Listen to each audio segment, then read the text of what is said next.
বাংলাদেশের সংসদের সময়কাল যেহেতু 5 বছর, সেই হিসেবে অন্য অনেকে বলেছে 10 বছরের প্রশ্নে, সেখানে আমরা বৃহত্তর স্বার্থে একমত পোষণ করেছি। 2 মেয়াদ হোক কিংবা 10 বছর হোক, এই জায়গায় আমরা একমত আছি। কিন্তু তারপরেও আমরা ঐক্যমতে পৌঁছাতে পারি না, এটা দুঃখজনক। সকলেরই মনে রাখা দরকার যে একটা গণ অভ্যুত্থান পরবর্তী পরিস্থিতিতে আমরা আজকের এই আলোচনাগুলো করছি, এবং ভবিষ্যতে যেন কেউ ক্ষমতা থেকে স্বৈরতান্ত্রিক হয়ে উঠতে না পারে, সেই কারণেই কিন্তু আমরা রাষ্ট্র কাঠামোর সংস্কার সহ প্রধানমন্ত্রী, রাষ্ট্রপতি বা গুরুত্বপূর্ণ বিষয়গুলোর পদের ক্ষমতার ভারসাম্য নিয়ে কথা বলছি।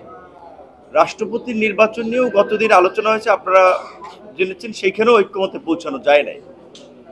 আজকে বাংলাদেশে আরো একটি গুরুত্বপূর্ণ বিষয়, যেটা এই মুহূর্তে অনেকদিন ধরে আলোচনা হয়েছে, এবং এই আন্দোলনের আমি মনে করি ম্যান্ডেট গণ অভ্যুত্থানের তো একটা সংবিধান পরিবর্তন করা বা সংশোধন করা। সেই সংবিধান সংশোধন কমিটি কিন্তু বিভিন্ন রাজনৈতিক দলের সাথে আলাপ আলোচনা করে মতামত নিয়ে তারা একটা খসড়া নিয়ে আলোচনা করছে। আমাদের দলের পজিশন ছিল যে সাম্য, মানবিক মর্যাদা, সামাজিক সুবিচারের পাশাপাশি গণতন্ত্র এবং ধর্মীয় সম্প্রীতিকে ইনক্লুড করা, যেহেতু ধর্ম নিরপেক্ষতা কিংবা ধর্মীয় স্বাধীনতা এগুলো নিয়ে নানান ধরনের একটা মতানৈক্য তৈরি হচ্ছে, সেখানে আমরা ধর্মীয় সম্প্রীতির কথা আমাদের দলের জায়গা থেকে বলেছি।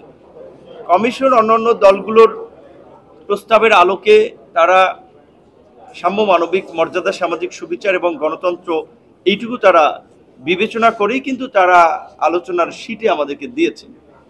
এখানে আজকে আলোচনায় পৌঁছানো যায় নাই শেষ পর্যন্ত।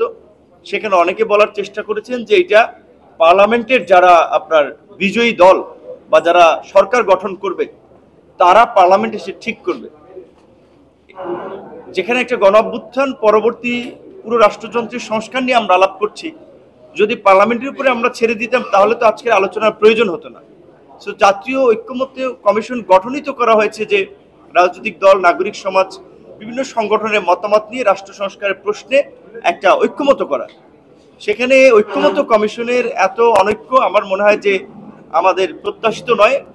রাজনৈতিক দলের নেতৃবৃন্দ কিংবা যারাই কথা বলেন, প্রেসের সামনে খুব ভালো ভালো কথা বলেন, কিন্তু দেখা যায় ভিতরের আলোচনা আসলে অনেকেই একমত হচ্ছে না, সেটাও কিন্তু আপনারা বিটিভিতে লাইভ দেখছেন। তো আমাদের প্রত্যাশা থাকবে যে যেহেতু 2 দিনের গ্যাপ নিয়ে আবার বুধবারে আলোচনাটা শুরু হচ্ছে এবং বেশ কয়েকটি বিষয় ঝুলে আছে, এনসিসি, দ্বিকক্ষ বিশিষ্ট পার্লামেন্ট, রাষ্ট্রপতি নির্বাচনের প্রক্রিয়া, প্রধানমন্ত্রীর মেয়াদ এবং সংসদে নারীর প্রতিনিধিত্ব, এই প্রায় 5-6টা বিষয় ঝুলে আছে, যেগুলো আলোচনা হয়েছে দফায় দফায়। দলগুলো যার যার দলের জায়গা থেকে আলোচনা করে দলের একটা ক্লারিফিকেশন নিয়ে আসবে। এইখানে তো দলের বক্তব্যে রিজিড থাকার আসলে বিষয় না, সবার আলাপ আলোচনার সাপেক্ষে জাতীয় ঐক্যের স্বার্থে প্রয়োজনে নিজের অবস্থান থেকে একটু ছাড় দিয়েই তো ঐক্যমতে পৌঁছাতে হবে। এখন এইখানেও বারবার এসে যদি আবার আমাদের আসলে দলের ফোনের অপেক্ষায় থাকা লাগে যে আমাদের দল এটাতে একমত হয় কিনা, তাহলে তো এই ঐক্যমত্য কমিশনের মিটিং এ আসলে ফায়দাটা কি, বারবার যদি ওখানে ঝুলে যাচ্ছে। তো আমাদের প্রত্যাশা থাকবে যে অনেকগুলো মিটিং হয়েছে, অন্তত যে বিষয়গুলো ঝুলে আছে সেগুলো সহ প্রয়োজনীয় সংস্কারের জন্য যেন আমরা সবাই যার যার জায়গা থেকে একটু ছাড় দিয়ে হলেও একটা ঐক্যমতে পৌঁছাই, যার মধ্যে দিয়ে আমাদের প্রত্যাশিত আগামীর নতুন বাংলাদেশ আমরা দেখতে পাবো। ধন্যবাদ।